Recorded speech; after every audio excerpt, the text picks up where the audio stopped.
নমস্কার বন্ধুরা, আইস thanks for bird চ্যানেলে আমি নতুন সদস্য তোমাদের জন্য নিয়ে এলাম নতুন একটি গুরুত্বপূর্ণ ভিডিও। তো বিগত কয়েকটা দিন কিন্তু প্রচণ্ড পরিমাণে গরম পড়ছে আর তাপমাত্রা দিন দিন কিন্তু বেড়েই চলেছে। তো এই অত্যাধিক গরমে আমাদের যেমন কষ্ট হচ্ছে, আমাদের চারপাশের পশু পাখি জীবজন্তু ওদেরও কিন্তু আমাদের মতো সেম অবস্থা হচ্ছে। তো যাই হোক, আমরা যারা পাখি পালন করি আমাদের পাখিগুলোর কিন্তু অবস্থাও ঠিক একদম শোচনীয় হচ্ছে এই গরমে, অত্যাধিক গরম পড়ায়। আর গরমকালেই কিন্তু আমাদের পাখিগুলো বেশি অসুস্থ হয়, বিভিন্ন নানা রোগে কিন্তু আক্রান্ত হয়, যেমন হৃদরোগ হয়, ডায়রিয়া হয়, আরও বিভিন্ন রকম রোগ হয়।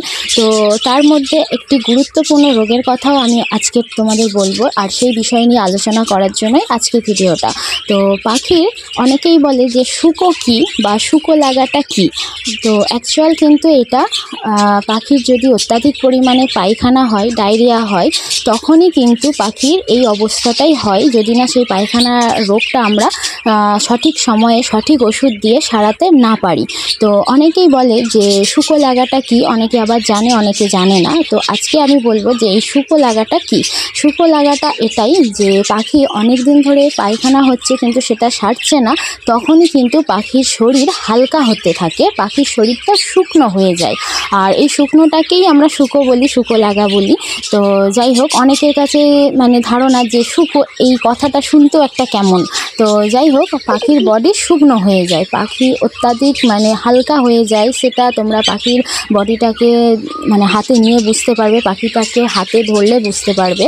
আর এই যে দেখো, এইখানে আমার এই যে পাখিটা, এর কিন্তু পায়খানা রোগ আছে, আর সেটা তোমরা দেখেই বুঝতে পারছো যে এর অত্যাধিক পরিমাণে কিন্তু পায়খানা হয়েছে, এবং পায়খানাটা ওষুধ দেওয়ার পরেও কিন্তু সারেনি। কারণ সারেনি বলতে এর ওষুধ দিতে দেরি হয়ে গেছে আর কি, পায়খানার যে ওষুধ আর কি, সেই ওষুধটা দিতে একটু দেরি হয়ে গেছে, সেই কারণেই কিন্তু এর পায়খানা রোগটা কিন্তু সারেনি। আর এর যে পায়খানা লেগেছিল, যেহেতু আমাদের পাখিগুলো কলোনিতে করা আছে, তার জন্যই কিন্তু আমরা বুঝতে পারিনি যে আমি প্রতিদিনই পাখির গতিবিধি লক্ষ্য করি, কিন্তু এটা মিস্টেক হয়ে গেছে আর কি। একে দেখতে পাইনি, এরকম যে পায়খানা লেগেছিল তার জন্য দেখতে পাইনি, আমাদের নজরে আসেনি আর কি। তো সেই কারণে পাখিটা অনেক দিন ধরেই হয়তো পায়খানা রোগে ভুগছিল, তা আমরা বুঝতে না পারায় ওষুধ দিতে একে দেরি হয়ে গিয়েছে, তার কারণে কিন্তু এর পায়খানাটা সারেনি, এর ফলে এর শুকো লেগেছে।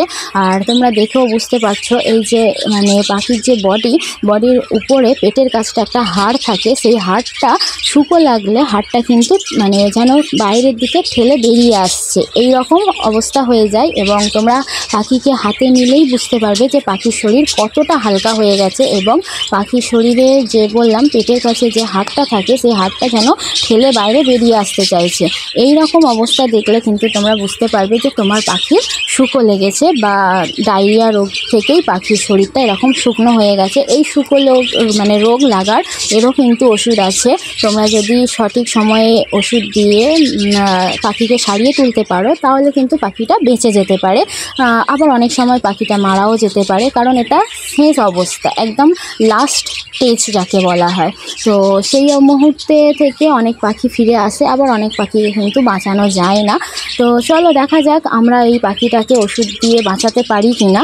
আর কী ওষুধ ব্যবহার করবে, আর শুকো লাগলে কী ওষুধ দিতে হয়, সেটা তোমরা যদি নেক্সট ভিডিও দেখতে থাকো, তাহলেই তোমরা নেক্সট ভিডিওতে কিন্তু জানতে পারবে যে পাখির শুকো লাগলে কি মেডিসিন দেওয়া হয়। আমি আজকে শুধু এটুকুই বললাম যে এই পাখির শুকো লাগলে তোমরা কিভাবে সেটা বুঝবে যে তোমার পাখির শুকো লেগেছে, বা তোমার পাখি ডায়রিয়া রোগ থেকে আরও বেশি পরিমাণে আক্রান্ত হয়ে গেছে।